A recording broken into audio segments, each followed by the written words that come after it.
So William is not taking any more crap from Prince Harry and Meghan Markle. I think that they are at the moment facing a real crisis.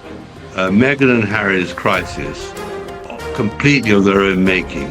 Prince William doubles down. According to multiple sources, it's now a matter of when, not if, Prince Harry and Meghan Markle. They also love to shit talk Meghan Markle. I got one from a welder the other day. No way. He was like, yeah, like I'm in the shop all the time. I used to catch a ton of shit for listening to your show. And then one day I was like, you got to come over here and hear what the Nerve is saying about Meghan Markle. And they were like, all into it. Oh, don't mind if we do. Don't mind if I do. They're more desperate than ever. And I think that they don't know what to do other than to try and come back to Britain and rebuild themselves as some sort of members of the royal family. He's now considering all options, including legal routes, to stop his younger brother, who he views as a treacherous soul these days. Well, you're making me nervous. I want to tell you, in America, a lot of the tabloids are talking about how Harry and Meghan are experiencing difference in their interests and professional paths. Meghan focused on Hollywood, as you just mentioned. And it's all gone wrong for her. And Meghan doesn't like things going wrong for her. And Harry has very little to add to the party. But that isn't enough to satisfy him. So I think there's a huge crisis coming, which will redouble all the problems for King Charles and William. You know, he is the heir to the throne, and I don't think that there are many companies that really want him to be absolutely disgusted by them. I don't think that's a good idea for anybody, and I would hope that if he couldn't do it via legal things, that actually to be very, very sure. You never know. But Harry has no shame about this stuff, Angela, does he? Harry was, I think it was at a public function in LA and made no mention of it either.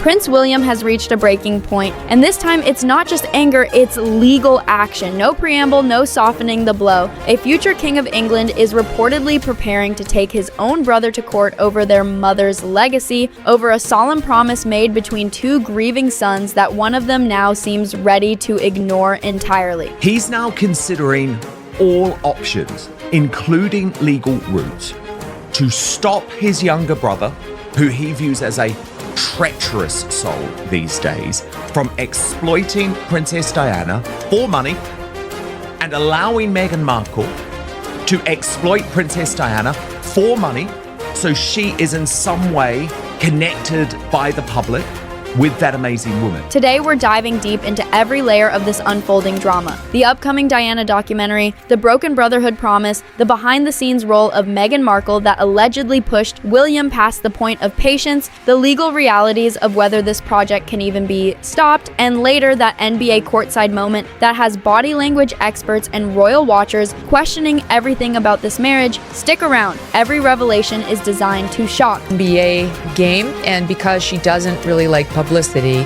she sat courtside with Harry and had to nudge him to smile for the camera. We've actually gone so far as to slow it down to slow-mo. Let's set the stage properly. Diana's 30th death anniversary is coming in 2027, and Harry and Meghan are now operating under a significantly scaled-back Netflix first look deal, far removed from their original $100 million contract, which was not renewed under the same term. Planned by Harry and Meghan to mark the 30th anniversary of Diana's death next year, with a major documentary series likely for Netflix, which of course does go against that principal agreement. Sources indicate the couple is developing a documentary on Princess Diana, promising to explore her life, the media's treatment of her, the monarchy's role, and the lasting emotional imprint of her death on her two sons. Prince William is said to be prepared to take legal advice over plans by his brother Prince Harry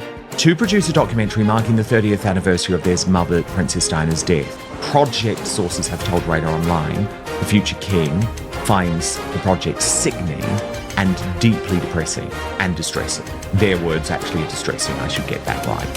Harry and his wife Meghan are understood to be understood to be developing the Diana documentary project as part of their multi-million-dollar deal with the streaming service following their decision to step back from royal duties. Sources said the film would examine Diana's life, her treatment by the media and the monarchy, and the impact of her death on her sons. At first glance, some might ask, what's the harm? He loved his mother. He has every right to honor her. But here's the problem. This isn't just about honoring Diana. According to insiders, the prospect of revisiting Diana's story in a commercial production has reopened old wounds between the brothers.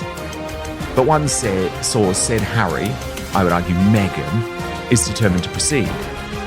Harry is utterly convinced that commemorating his mother is something he has an inherent right to do as her son. Back in 2017, on the 20th anniversary of Diana's passing, William and Harry joined forces to produce two landmark, dignified documentaries. One for the BBC, one for ITV. They were emotional, deeply personal, handled with extraordinary care. And when the projects concluded, the brothers made a mutual decision. No more major media productions tied to Diana's anniversaries. Her memory would be protected, not packaged or sold. That's the reason William and Harry produced these two landmark documentaries, one for the BBC, one for ITV, for the 20th anniversary, because that was their option of actually preserving her legacy. That was how they chose to do it. And so to say now that in some way that 20th anniversary documentary was hijacked by the palace is just wrong. They've already done it.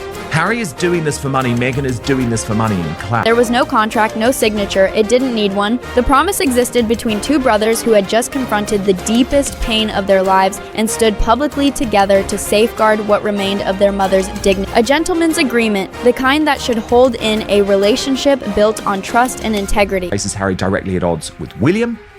Sources said the Prince of Wales views the project as exploitative, well it clearly is. From William's point of view, this crosses a line that none of their past disputes ever approached. He feels that transforming his mother's life into marketable content is deeply distasteful, and he firmly believes Diana herself would have been appalled by the idea of her story being repackaged for profit, especially by a global streaming platform. The involvement of Netflix has further inflamed tension. Now, sources suggest Harry has decided that agreement no longer binds him. William's reaction, insiders say, was immediate and visceral, sickening, deeply distressing, a betrayal. Multiple reports confirm that William is actively consulting legal advisors to explore whether there is any path to halt this project. William actually would be able to do this because, of course, he can appeal to Harry's morality. But does Harry have a sense of morality anymore? I would argue not, after the way that he has trashed his own family for the past 6 years. Legally, does what was a gentleman agreement made in public really mean that Harry could be stopped from doing this? I would be surprised. But this is very interesting reporting from Radar Online, which says that Prince Harry is set to lawyer up on Prince Harry to stop him and Meghan churning out what they describe as a sickening Princess Diana 30th death anniversary. William's fury isn't solely about the documentary itself, it's about who is orchestrating it. Sources emphasize that Meghan Markle has a substantial hand in shaping the project behind the scenes, and that involvement, more than anything else, escalated William's frustration into outright anger. Privately, he concedes Harry has a right to honor Diana, but the presence of Meghan transforms grief into a perceived commercial venture. And this is all about the fact that Harry is going against an agreement that was made by the brothers at the 20th anniversary of Diana's death to no longer exploit her memory, to stop talking about her for good. Meghan Markle never met Diana. She has no personal memories, no shared grief. What she does have is a streaming deal that needs hits, a lifestyle that demands income, and a keen understanding of the Diana brand's global power. William, according to sources close to him, views her influence or potential profit from Diana's legacy as a betrayal, not a tribute, and it cuts him deeply on a personal level. In his mind, Diana's memory is not the property of the institution or something that requires his brother's consent. He strongly resists the idea that the palace or anyone else should have the authority to decide how her life is remembered or presented.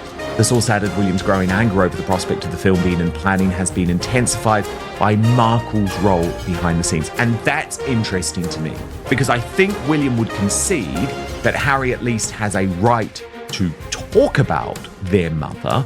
But for William, the idea that Meghan is going to keep trying to piggyback on Diana, which is something that she has done now for some time, is of course going to be disturbing. And the source added, what has struck a nerve for William is the extent of Meghan's role in the project. He feels that allowing her to influence or derive any benefit from Diana's legacy crosses a deeply personal boundary, and he experiences it as a betrayal of his mother, rather than a tribute. This tension is compounded by history. For years, Meghan has implicitly and sometimes explicitly drawn comparisons between herself and Diana, the compassionate outsider, the woman at odds with the institution, the one the palace allegedly failed to protect. William has observed these narratives quietly, privately offended by each insinuation. Diana was his mother, not a marketing template, not a blueprint for someone else's public image rehabilitation. Harry and Meghan is that they have tried to exploit Diana's memory to back up their bid for the destruction of the British royal family. And I repeat, for those of you who believe Harry's narrative, that Diana was highly critical of her husband, King Charles, and yes, publicly made clear that she believed he should never take the throne because he was going to marry this divorcee in Camilla, and that the crown should pass directly to William. But did she ever try and destroy the British monarchy? Absolutely not. Quite the opposite. Another insider said Harry's motivation stemmed from long-held grievances. Harry has long felt that his mother's life and death have been poorly handled by those meant to protect her. He believes that at critical moments when Diana needed empathy and support, the institution failed to provide it. As a result, he does not see the monarchy as a credible custodian of her legacy and is adamant that her story should be told outside palace structures. Well, you can understand that is... Legally, stopping the documentary would be extremely challenging. Diana was a public figure, Harry is her son, and no formal agreement was ever signed. Both British and American law broadly protect the right to produce documentaries about public figures, including those who are deceased. William's legal team can advise, threaten, or file motions, but the actual path to blocking this project through the courts is narrow, uncertain, and largely symbolic. Legal threats may serve more as leverage than as a true barrier. Comes to the crown, William was particularly disgusted by the fact that not only did they recreate the death scene, they stored a smashed up version of the car, they made their mum come back to life, they were really creepy in terms of the presentation of Carol Middleton in the drama to suggest that she in some way had conspired with Catherine in order to meet William. So there's a whole load that William doesn't like about the crown. Where William does wield real power is in institutional influence. Netflix is in business with Harry and Meghan and has also collaborated with King Charles on a recent documentary. Maintaining royal cooperation is essential for future projects. A quiet message from William to streaming leadership, delivered through discreet channels, could hold far more sway than any lawsuit, shaping outcomes in ways courts cannot. 30th death anniversary project on their tragic mother. A palace aide warned William is prepared to take this as far as necessary. He is actively exploring every available obstacle that could be placed in the project's path, from legal avenues to institutional influence, and he is willing to use whatever leverage exists to challenge it. The same logic extends across other platforms. Amazon partnered with William on a wildlife documentary, Apple TV on another. The global streaming world is smaller and far more relationship-driven than it seems. While Harry and Meghan's first look deal gives Netflix first dibs, the project could still migrate to Amazon or Apple. William's most effective strategy might simply be ensuring no platform wants to touch it, a pressure campaign more subtle than a court filing, but potentially decisive. I understand why William feels this way. I actually feel his anger. I feel his disgust. I think he's right to feel that. Do I believe that there is any realistic legal route to him in some way stopping this documentary? I do not believe so. I do not believe so. Because there was nothing signed between William and Harry. It was a gentleman's agreement made public between brothers. William felt it deeply. Harry was able to throw it out the door the moment Meghan Markle came along. And I just think William will absolutely consult with lawyers.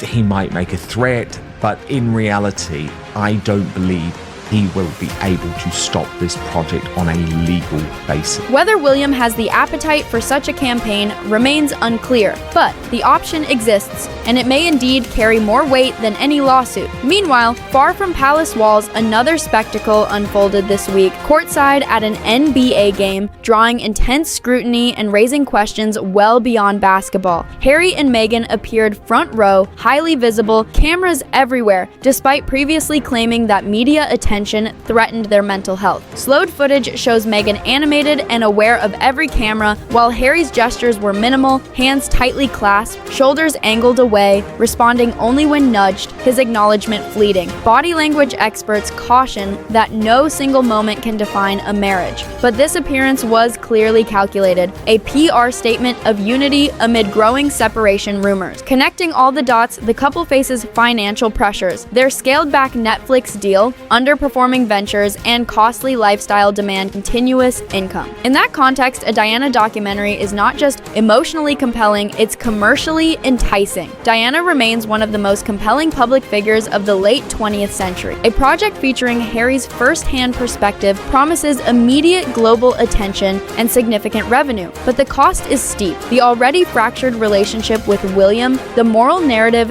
Harry has cultivated, and the perception that this is less a tribute and more a business decision. In the end, what we're witnessing is the collapse of a brotherhood once forged in grief. Two boys, 15 and 12, walked behind their mother's coffin together, a world watching. Now one is consulting lawyers over her name, over a promise made in sorrow. Diana devoted her life to being seen honestly, protecting her sons, ensuring they would be okay. She deserved better from the institution that failed her, and she deserves better than this. The question for viewers is clear. Is Harry truly honoring his mother's memory, or have financial pressures and the need for relevance overtaken the values he once claimed to uphold? The story is far from over. Alright, if you like this video, make sure to subscribe to the Kayla Knows Royals